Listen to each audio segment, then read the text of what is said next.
मित्रों नमस्कार।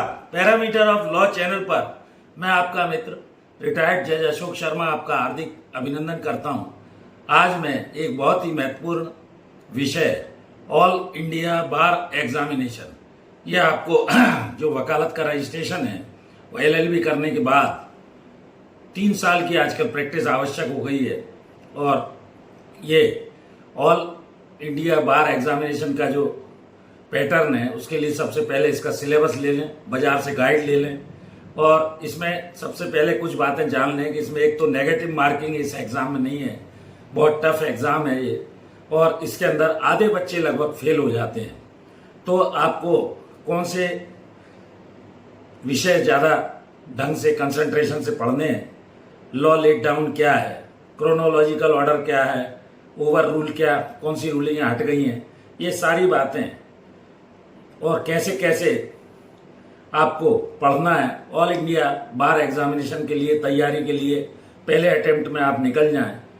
करीब 50% बच्चे बैठने वाले जो रहते हैं उनमें से फेल हो जाते हैं। डिफिकल्ट ये एग्जाम है, मैं आपको डरा नहीं रहा हूँ, बल्कि प्रॉपर स्ट्रेटजी रखकर आप सिचुएशन बेस्ड अलग अलग तरीके से गाइड वगैरह ले लीजिए, सिलेबस ले लीजिए, इलस्ट्रेशन बेस्ड ले लीजिए, प्रोविजन बेस्ड क्वेश्चन इसमें जो आते हैं इसके लिए अच्छी तैयारी कीजिए। और इसका कौन से केस लॉ है वो मैं अभी इस वीडियो में आगे बताऊंगा। सबसे पहले आपको कॉन्स्टिट्यूशन की तैयारी अच्छे से होनी चाहिए। टोटल वैसे 19 इसमें विषय हैं, लेकिन महत्वपूर्ण जो जिन पर ज़्यादा आपको कंसंट्रेट करना है, कॉन्स्टिट्यूशन से 10 क्वेश्चन MCQ वगैरह के आते हैं। IPC और BNS जो अभी नया कानून है भारतीय न्याय संहिता 2023 का, ये 1 जुलाई 2024 से एप्लीकेबल हुआ है। इसमें 8 क्वेश्चन पूछे जाते हैं। CRPC जिसे आप नया नाम भारतीय नागरिक सुरक्षा संहिता 2023 है, इसमें से भी लगभग 10 क्वेश्चन पूछे जाते हैं। ये पूरा क्रिमिनल का प्रोसीजर होता है। एविडेंस एक्ट जो है पहले 1972 वाला जो है उसको इंडियन एविडेंस एक्ट नया जो, इसमें भी 8 क्वेश्चन पूछे जाते हैं।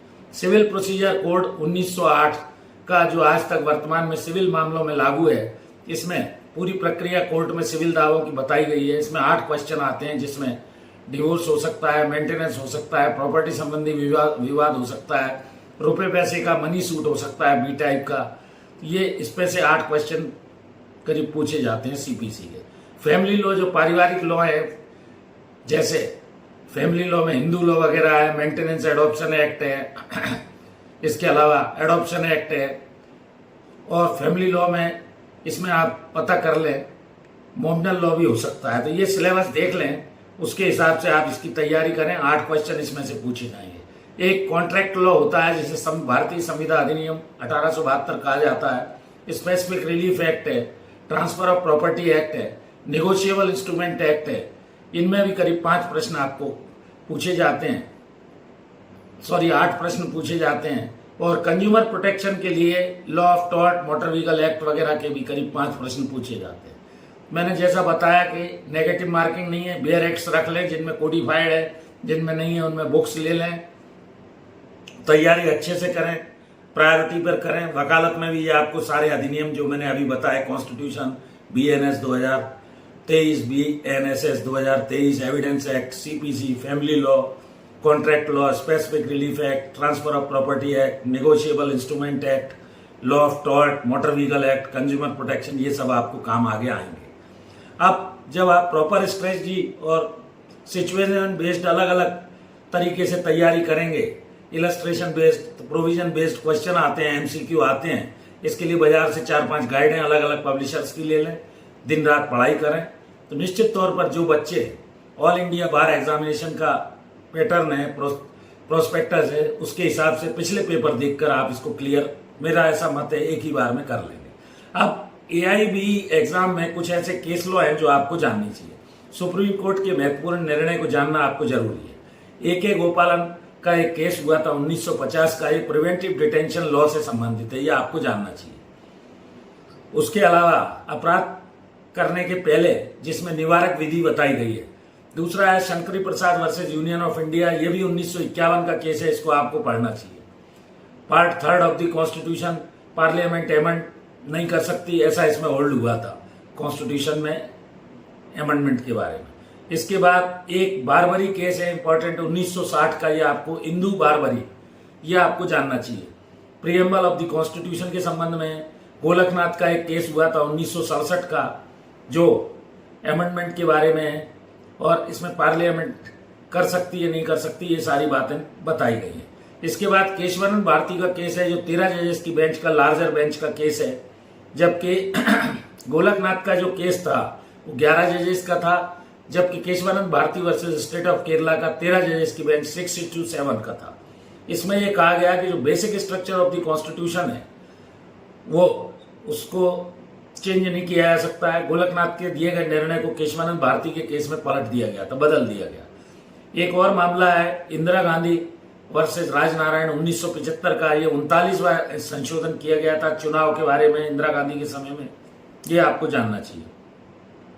आर्टिकल 329 के संबंध में है, ये देखना होगा। इसके बाद Maneka Gandhi versus union of India, ये पासपोर्ट के संबंध में आर्टिकल 21 इंडियन कॉन्स्टिट्यूशन पे इसमें फाइंडिंग आई थी, पासपोर्ट उनका जब्त कर लिया गया था बाहर, फंडामेंटल राइट का वायोलेशन माना गया, तो ये आपको जानना चाहिए।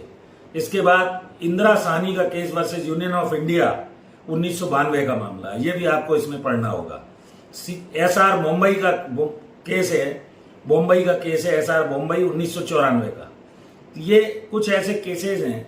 इसके अलावा आपको ये केसेस के अलावा भी कुछ ऐसे महत्वपूर्ण केस हैं, फिर वीडियो मैं बनाऊंगा। तो ये ऑल इंडिया बार एग्जामिनेशन के पहले इन केसेस को थोड़ा सा निकाल कर आप पढ़ लें, बाजार में सब लिटरेचर उपलब्ध है। कुछ मैंने वीडियोस इन पॉइंट्स पे डाले हुए हैं, वो आप प्लेलिस्ट में जाकर देखिए और कॉन्स्टिट्यूशन में जाइए। तो मैं समझता हूं कि आप अच्छी तैयारी करेंगे ऑल इंडिया बार एग्जामिनेशन की कंप्लीट, तो आप ऑथेंटिक प्रिपरेशन कर पाएंगे और निश्चित तौर पर पहला नहीं तो दूसरे बार में निश्चित निकल ही जाएंगे, ऐसा मेरा मानना है।